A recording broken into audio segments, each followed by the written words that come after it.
आगे की कथा में प्रवेश करते हैं। हस्ताभ्याम हस्तयोर्वदध्वा पदभ्यामेपचपादयोः बिचकरसतुरन्योन्यं प्रसह्य बिजगीषया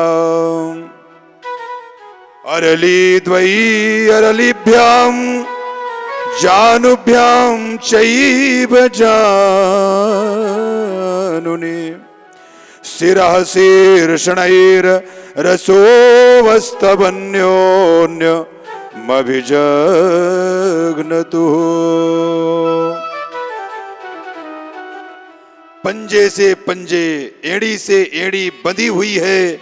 अद्भुत मल्ल युद्ध चल रहा है। जो देवियां बैठी थी सब दुखी हो गईं। हरे राम राम राम राम राम राम। घोर अनर्थ, महापाप, सरासर अधर्म हो रहा है। जब भगवान कृष्ण और बलराम कंस मामा के यहां पहुंचकर और अब युद्ध की तैयारी होने लग गई है। कंस मामा का षड्यंत्र था कि मेरे पास बड़े बड़े योद्धा होंगे, बड़े बड़े पहलवान होंगे और कृष्ण को ललकारेंगे तो कृष्ण तो रुकने वाला नहीं है। तो हमारे बड़े बड़े जो पहलवान योद्धा हैं कहीं भी पकड़ के उनको दबा देंगे तो बच्चे तो हैं, मर जाएंगे। ऐसी योजना थी कंस की। अब वहां जितनी श्री देवियां विराजमान थी उन सब ने देखा कि अरे राम राम, इतने सुंदर सुंदर कोमल कोमल ये दोनों बालक, ये पहाड़ से क्या युद्ध करेंगे।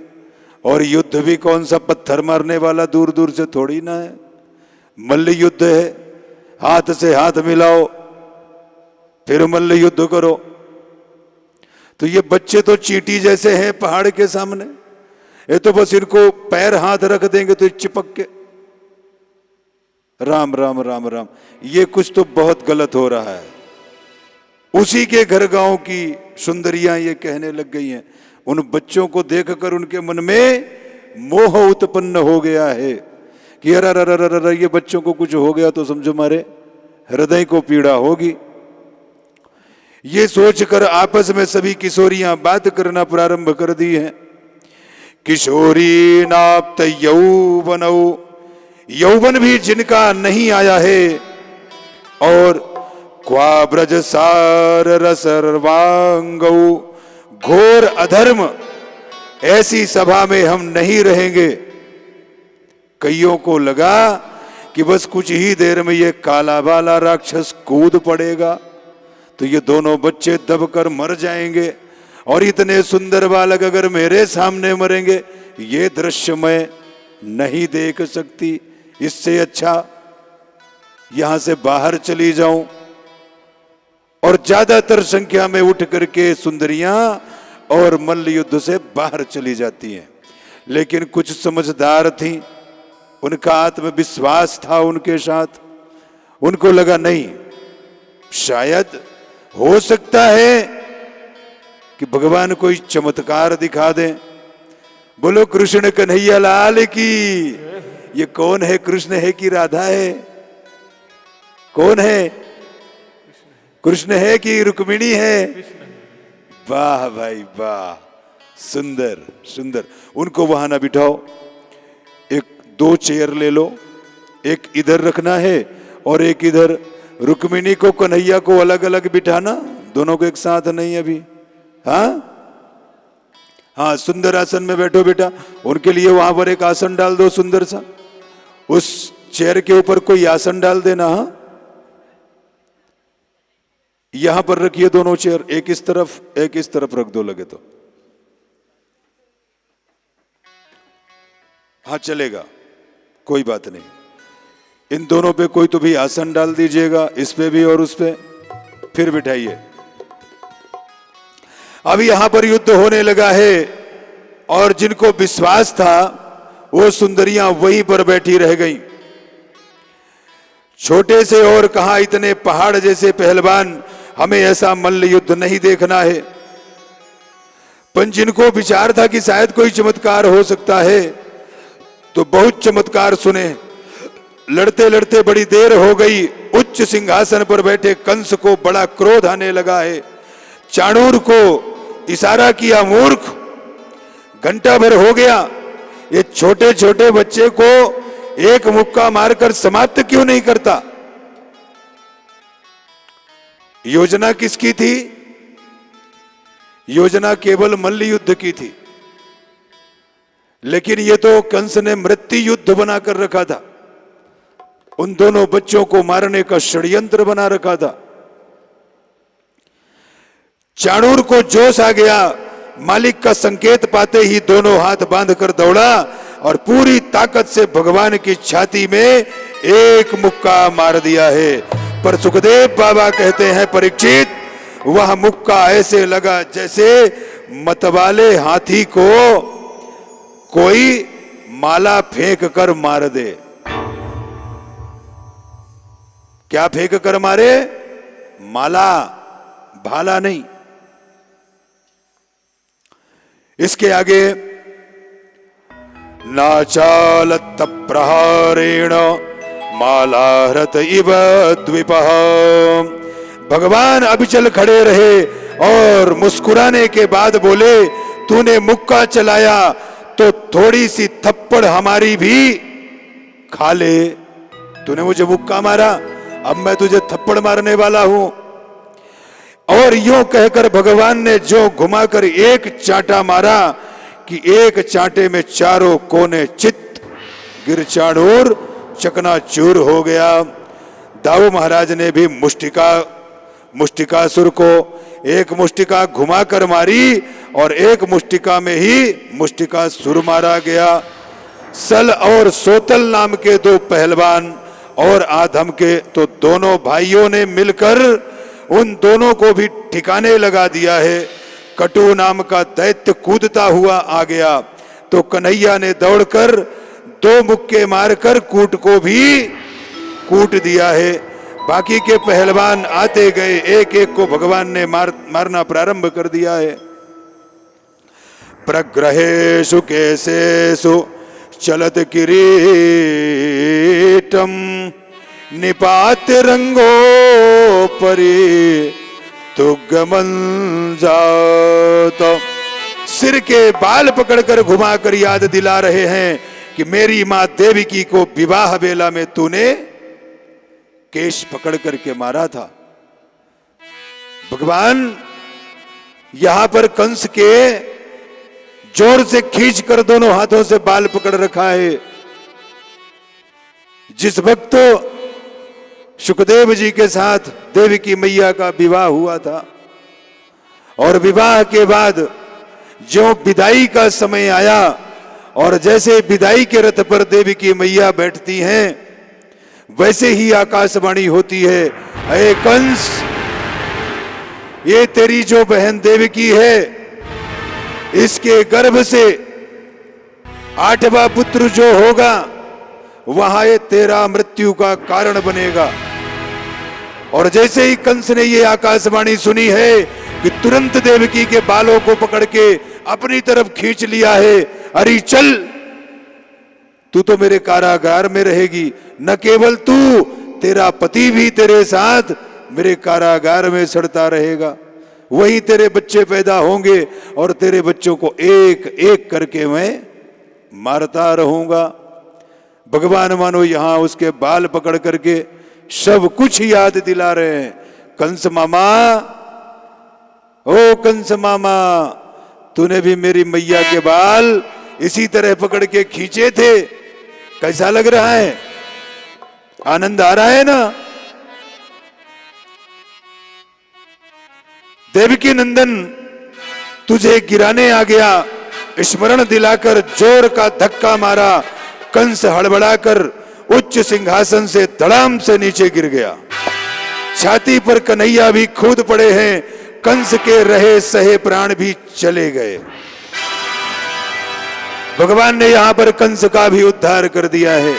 अब मामा कंस स्वधाम को पहुंच गए हैं। कंस का ज्यों ही काम तमाम हुआ तो कंस के 8 भाई और थे, वे भी सब हथियार लेकर मारने को दौड़े। अकेले दाऊ महाराज ने ही हाथी के दांत से आठों को ठिकाने लगा दिया है। अब तो चारों तरफ हाहाकार मच गया। कंस की पत्नियां अस्ति और प्राप्ति छाती पीट पीट कर बिलखने लग गई हैं। भगवान ने जैसे तैसे उन्हें समझाया है। नंद बाबा ने तो दौड़कर लाला को हृदय से लगा लिया। अरे लाला, तैने इतने बड़े बड़े दैत्य कैसे मार दिए, मेरी तो समझ में नहीं आवे। कन्हैया बोले, मैंने ये कहूं नाय मारो। नंद बाबा जैसे पूछते हैं कि कन्हैया तू इतना छोटा सा है रे, तू इतने बड़े बड़े चमत्कार कैसे करता है। उनको सब उसके बचपन से याद आने लग गई है कि जिस दिन जन्मा उसी दिन 2-4 दिन के बाद इतनी बड़ी पूतना को, इतने बड़े बड़े राक्षसों को, वृत्तासुर को, भयानक भयानक राक्षसों का ये वध कर देता है। और बड़े मजे की बात, जहां राक्षस मरे पड़े रहते हैं वहीं कन्हैया भी मिलता है। ये जाता कैसे है, आता कैसे है, और यहां इतने बड़े बड़े राक्षसों को ये छोटे से बच्चे ने मार दिया।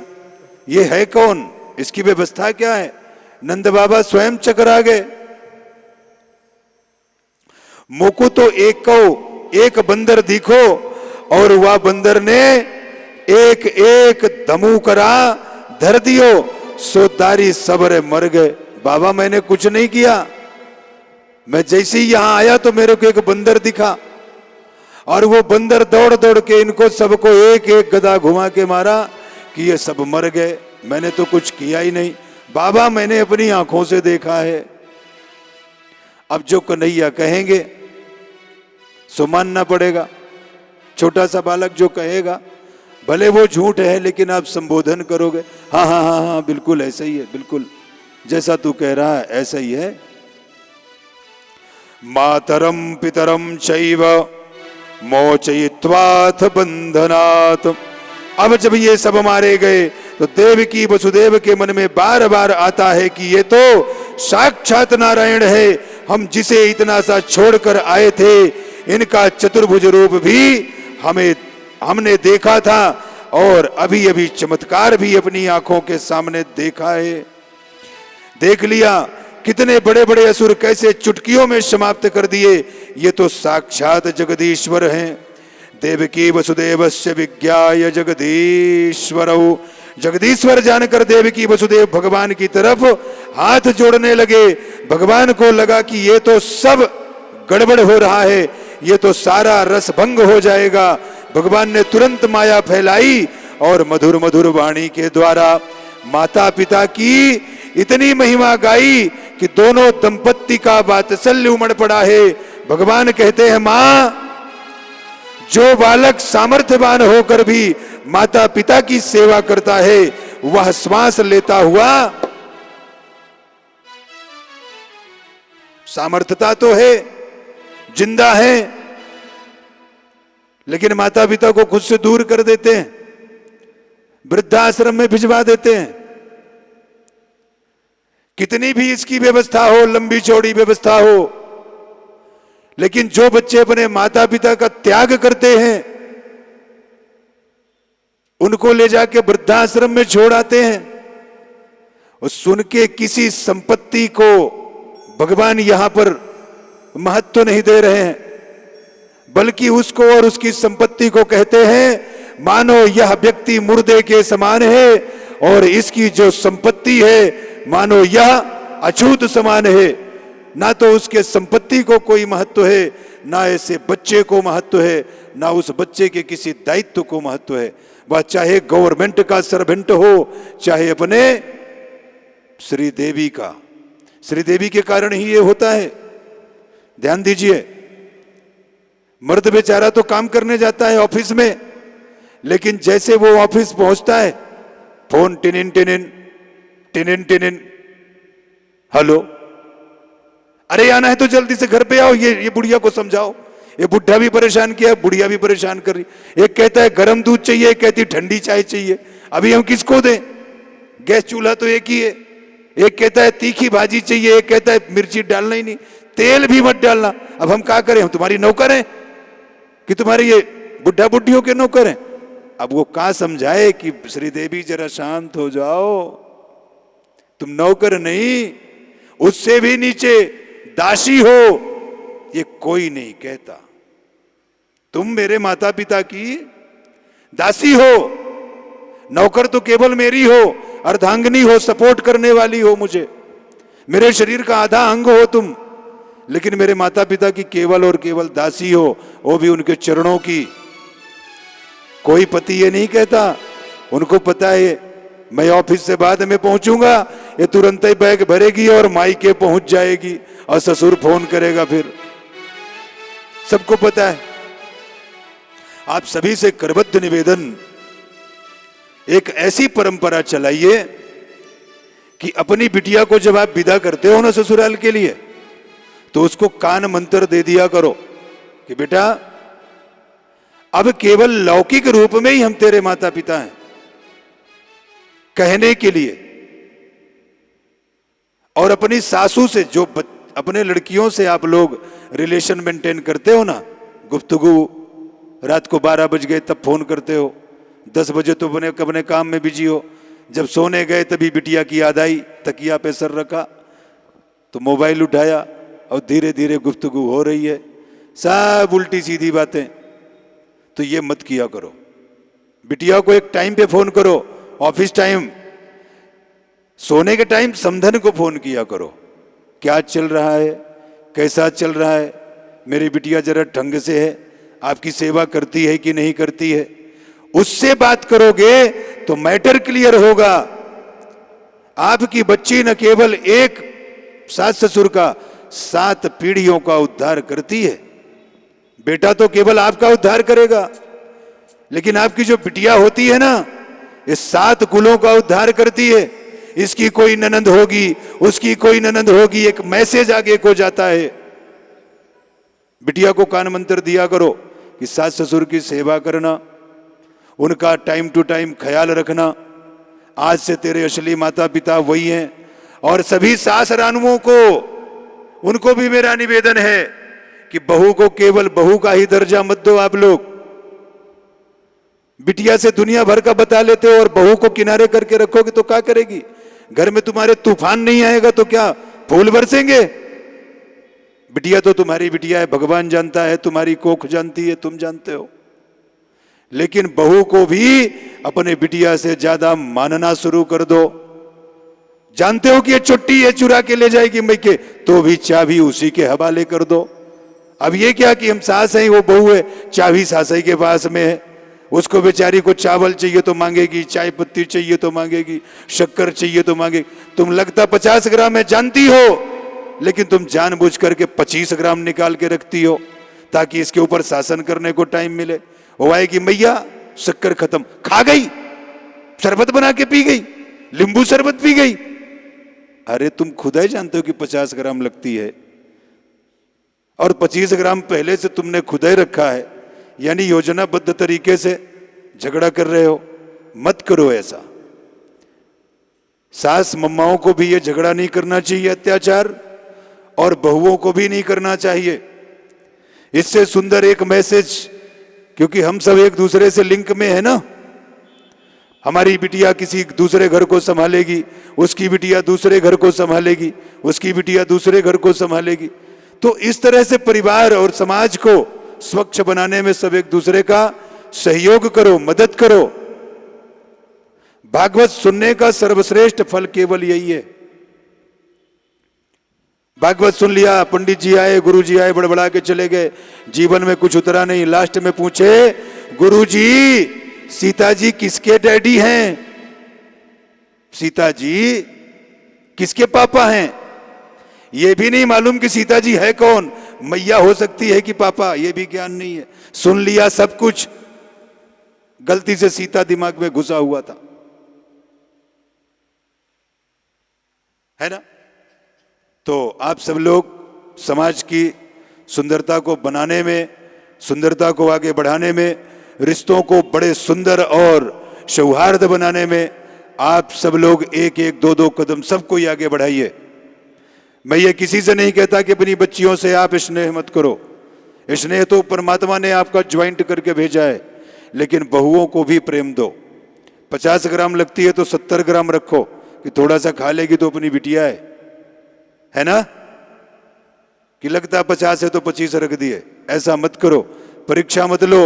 षड्यंत्र करके झगड़ा करोगे तो तुम्हारे कुल का केवल विनाश निश्चित है, अधोगति को जाएगा।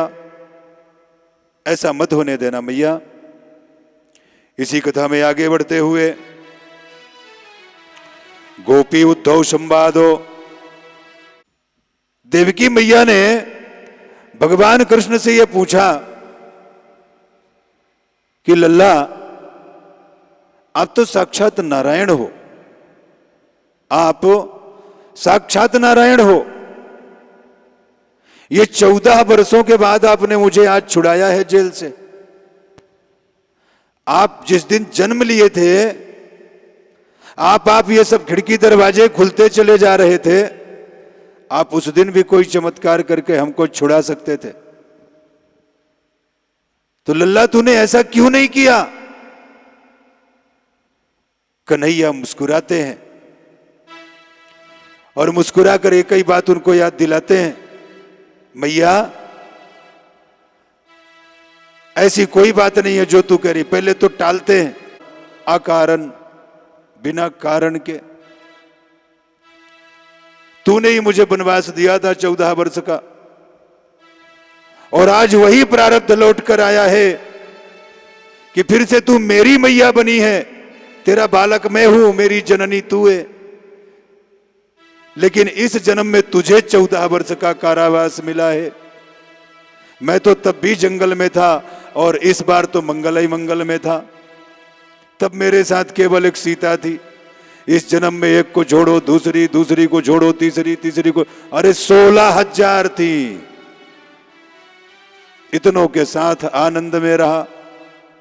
ये तेरा प्रारब्ध था, ये तेरा प्रारब्ध ही तुझे मिला है और कुछ नहीं।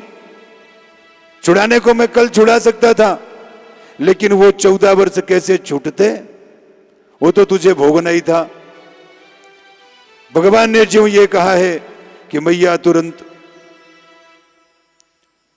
आगे की कथा में सुंदर गोपी और उद्धव संवाद होता है। भगवान लौट कर मथुरा आवे और पूरे 14 वर्ष तक के परंतु गोपियों और ब्रजवासियों को परसों लौटने का दिया हुआ वचन इतने वर्षों में भी पूरा नहीं हुआ। भगवान ने गोपियों से वादा किया था, आज जा रहा हूं, कल रुकूंगा और परसों वापस आ जाऊंगा। लेकिन आज भगवान को पूरे 14 वर्ष लग गए हैं। कितने वर्ष? भगवान का अभी तक अता पता नहीं है। भगवान आखिर क्यों नहीं गए, यह प्रश्न सबके मन में उठता है। झूठ क्यों बोले? यदि नहीं आना था तो उन्हें आश्वान्वित क्यों किया? और वचन दिया था तो निभाया क्यों नहीं? किसी कारणवश यदि वो नहीं भी जा सके, सर्वदा के लिए वृंदावन जाना असंभव था, तो एक दिन के लिए चले जाते।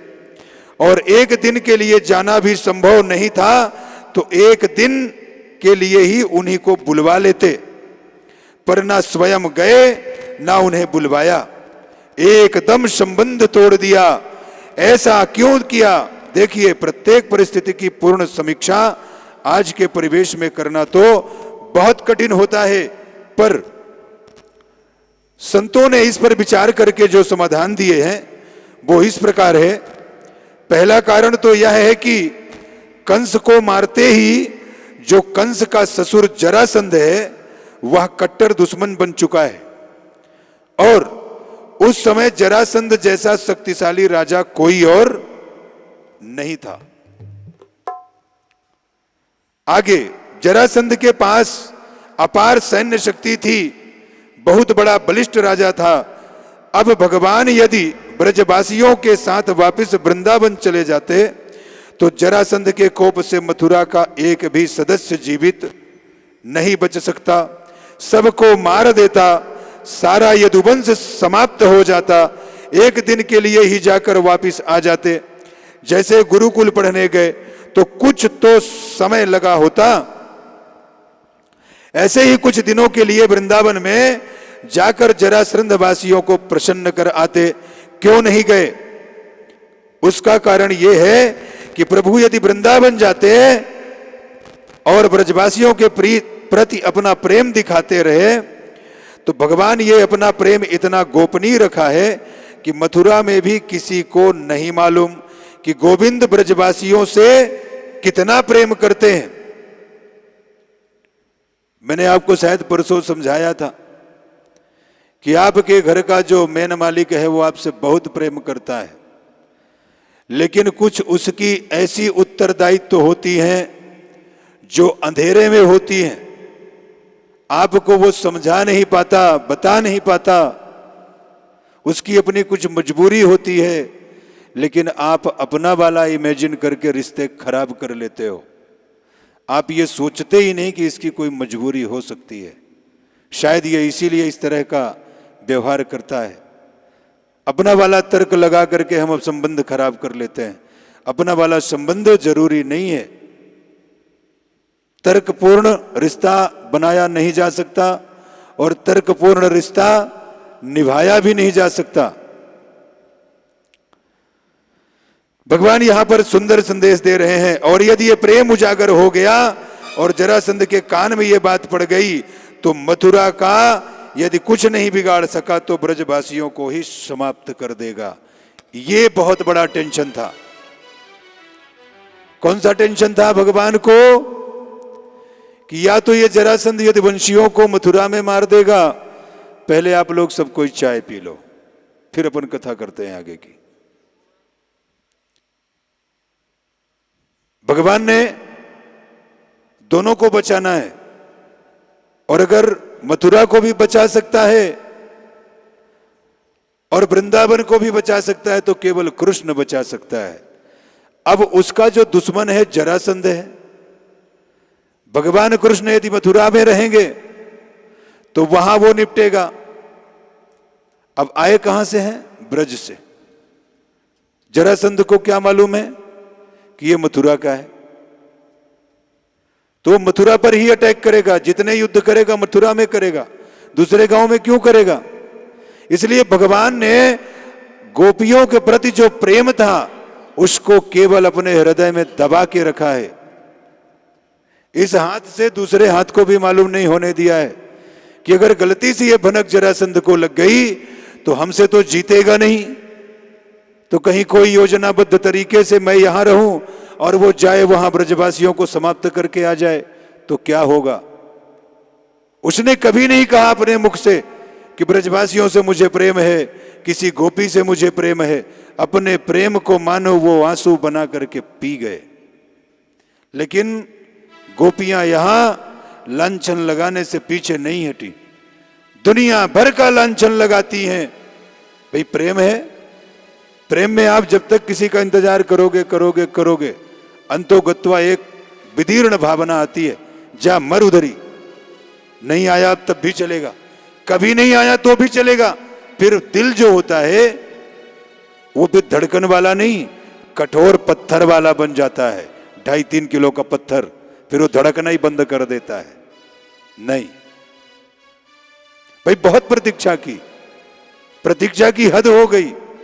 इतना याद किया, इतना याद किया, इतना रोए कि अब आंखें नम होती ही नहीं, क्योंकि पानी ही नहीं बचा। तो अब चिल्ला के क्या फायदा? सुंदर प्रसंग गोपियों को बड़े अच्छे तरीके से भगवान ने समझाया है कि आप जो सोच रहे हो वो सही नहीं है। कृष्ण की मजबूरी यह है कि वो जिधर ही चला जाएगा उधर ही जरासंध हमला कर देगा, और कृष्ण नहीं चाहते। अब एक जगह है, एक जगह को वो संभाल सकते हैं, मथुरा को। इसलिए वो गोपियों का प्रेम कभी जाहिर नहीं होने दिया।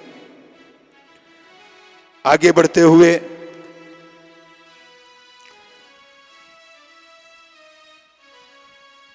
कच्चिदंगम महाभाग सखा नः सूर नंदनः।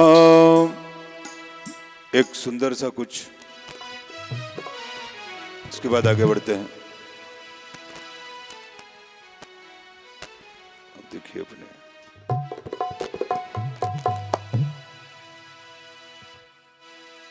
वृंदावन बिहारी लाल की जय। कैसा मेला लगाया तूने श्याम, सारी दुनिया जपे तेरा नाम। कैसा मेला लगाया तूने श्याम, सारी धरती जपे तेरा नाम। तो कैसा मेला लगाया तूने श्याम, सारी धरती जपे तेरा नाम। कैसा मेला लगाया तूने श्याम, सारी दुनिया जपे तेरा नाम।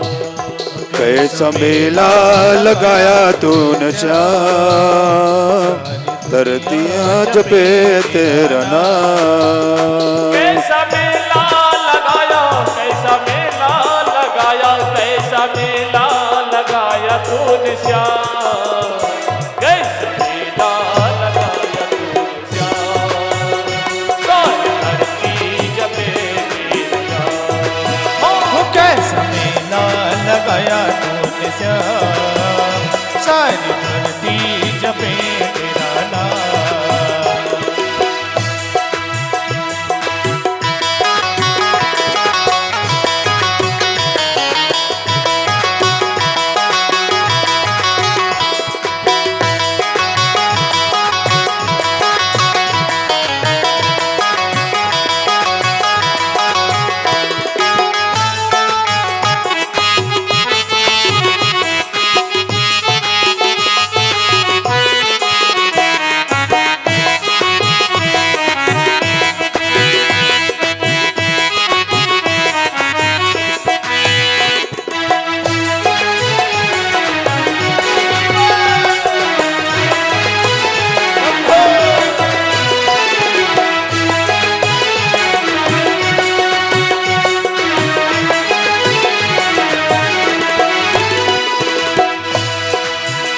मूसलाधार बरसात में लिया पर्वत उठा हाथ में। मूसलाधार बरसात में लिया पर्वत उठा हाथ में। मूसलाधार बरसात में लिया पर्वत उठा हाथ में। मूसलाधार बरसात में लिया पर्वत उठा हाथ में। आए ब्रजवासियों के दुकान, जय हो। आए ब्रजवासियों के दुकान, सारी जपे तेरा नाम। वो कैसा मेला लगाया तूने श्याम, सारी धरती जपे तेरा नाम। ऐसा मेला लगाया तूने श्याम, सारी धरती जपे तेरा नाम। वो कैसा मेला लगाया तूने श्याम, सारी धरती जपे तेरा नाम।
कंस वध कर दिया बेफिकर, माँ पिता को दिया मुक्त कर। कंस वध कर दिया बेफिकर, किया माँ पिता को मुक्त कर। और कंस वध कर दिया बेफिकर, माँ पिता को दिया मुक्त कर। कंस वध कर दिया बेफिकर, किया पिता को दिया मुक्त कर। ऐसा पावन है प्रभु तेरा नाम, ऐसा पावन है प्रभु तेरा नाम। धरती जपे तेरा नाम। कैसे मेला लगाया तुझसे, हरि बोल। धरती जपे तेरा नाम। कैसा मेला लगाया तूने श्याम, सारी धरती जपे तेरा नाम। कैसा मेला लगाया तुझसे, सारी धरती जपे तेरा नाम। और कहते हैं कि बादल गरजा पर बरसात नहीं हुई, बादल गरजा पर बरसात नहीं हुई, दिल धड़का पर आवाज नहीं हुई। और आज कार्यक्रम का 6वां दिन पूर्ण होने जा रहा है। कौन सा दिन है? 5वां दिन है, 6वां दिन है। आज कार्यक्रम का 6वां दिन पूर्ण होने जा रहा है, लेकिन जोरदार तालियों की आवाज नहीं हुई। एक बार जोरदार तालियों की अपेक्षा करते हुए क्या कहेंगे? लगाया तूने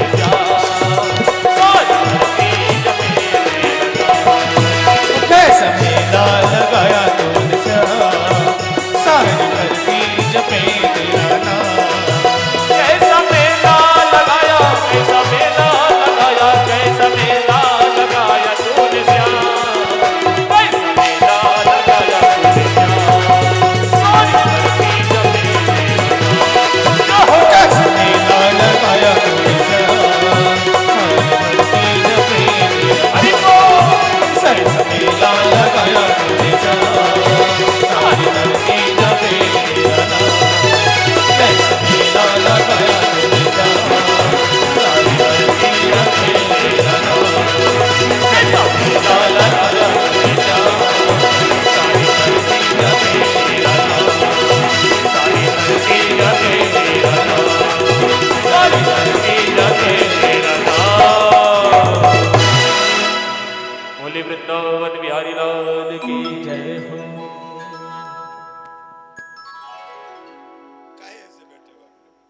कम से कम जय तो जोर से बोला करो। सुख हो गया गुरुजी। कंस कोई आपका रिलेशनशिप में लगता था क्या? नहीं लगता था ना? जब कंस मर गया, इतने बड़े अधो पापी का जब वध हो गया, तो एक बार जोरदार जयकारे तो लगाइए।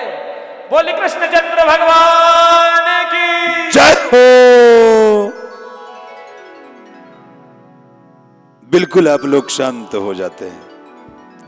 ऐसा मतलब ऐसा तो नहीं कि मंत्र मुग्ध हो जाते हैं कि पसंद नहीं आता कि बस जल्दी से हो जाए फिर चलो, ऐसा तो नहीं है ना किसी को?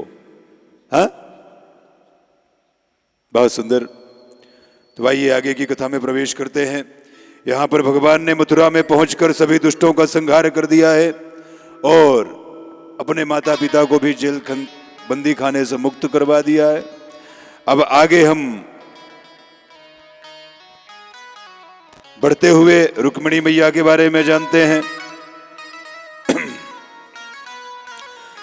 भगवान भीष्म कसुताम रुक्मिणी रुचिराननाम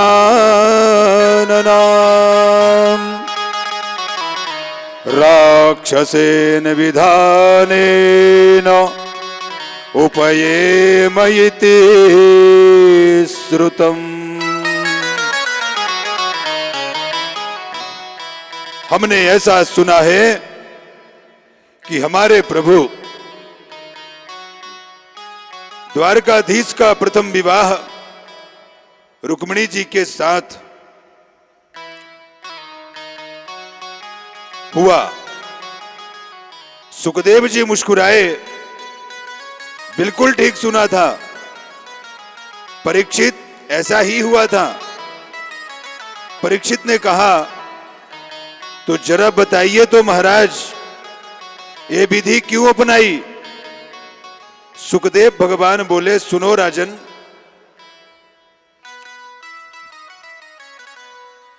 राजा शीद भीष्म को नाम विदर्भाधिपति महान, तस्य पंचा भवन पुत्राः कन्यैका च वरानना। विदर्भ देश के राजा भीष्मक, विदर्भ देश के जो राजा थे उनका नाम था भीष्मक, और भीष्मक की एक बेटी थी जिनका नाम है रुक्मिणी। भीष्मक जी के 5 बेटे थे, रुक्मी, रुक्मरथ, रुक्मबाहु, रुक्मकेशी तथा रुक्ममाली। इस तरह से 5 बेटे थे। 5 भाइयों की इकलौती बहन थी रुक्मिणी। नारद आदि महात्माओं के द्वारा द्वारकाधीश की निरंतर महिमा सुनकर भीष्मक जी के मन में अपनी बेटी के लिए सुयोग्य वर समझ में आ गया। 5 पुत्रों से परामर्श लिया, पुत्रों तुम भी समझदार हो गए हो, मेरा तो मन हो रहा है क्यों ना द्वारकाधीश कृष्ण से तुम्हारी बहन का विवाह कर दिया जाए, तो इस पर तुम्हारा क्या विचार है? और तो कोई कुछ नहीं बोला, पर बड़ा बेटा रुक्मी बिगड़ गया। पिताजी, उस रणछोड़ से, उस भगोड़े से मैं अपनी बहन का विवाह कभी नहीं होने दूंगा। भगवान ने रण भी छोड़ा था, उनका एक नाम भी है सुंदर। गुजरात में इस नाम की महिमा बहुत ही अधिक गूंजती है। भगवान का सुंदर मंदिर भी है, अपने गंगा में भी है, रणछोड़ मंदिर। तो रुक्मी को गुस्सा आती है कि मैं अपने बहन का विवाह ऐसे कायर व्यक्ति के साथ बिल्कुल नहीं होने दूंगा जो रण को पीठ दिखाकर और भाग जाए। अरे राम राम, ठीक है ठीक है, अब ज्यादा व्याख्या ना कर बेटा। जब तेरा यही निर्णय है तो अब जहां भी संबंध करना हो वहां तू ही करना, मैं कोई चर्चा नहीं करूंगा। रुक्मी बोला, ठीक है पिताजी, आप आराम करो। बेटा उठकर गया और दूसरे दिन लौटकर कहता है, पिताजी परसों बारात आ रही है। राजा भीष्मक चौके, परसों बारात आ रही है, इतनी जल्दी? संबंध कहां पक्का किया? रुक्मी बोला, पिताजी मेरा निर्णय कोई ऐसा वैसा नहीं होता। सिंधु नरेश दमघोष पुत्र शिशुपाल के साथ संबंध पक्का करके आया हूं। मैंने उसे समझा दिया है, परसों वह बारात लेकर आ जाएगा। भीष्मक जी बोले, ठीक है बेटा, जैसे तेरी इच्छा। पर रुक्मिणी जी के कान में जब ये समाचार पड़ा तो परेशान हो गई। हे भगवान, मेरे मन में तो कोई और बैठा है। फिर से मैंने दोपहर में यही बात आपको बताया था सबको कि आपके मन में जो बैठा है जरूरी नहीं है कि आप भी उसके मन में बैठे हो सकता है या तो वो किसी और के मन में बैठा हो या कोई और उसे अपने मन में बिठा रखा हो। तो ज्यादती नहीं करनी चाहिए इस बात को लेकर के। और ये मैं क्या सुना रहा हूं, भाभी जी के सामने रोते रोते मन की सारी बात कह दी। भाभीयों ने समझाया, बहन ऐसे रोने से काम नहीं चलेगा, जल्दी कुछ करो, कुछ ना बने तो कम से कम एक पत्र ही डाल दो। ठीक है। रुक्मिणी जी ने कलम उठाकर तुरंत एक बड़ा सुंदर भाव भरा पत्र 7 श्लोकों में लिखा है भगवान के लिए।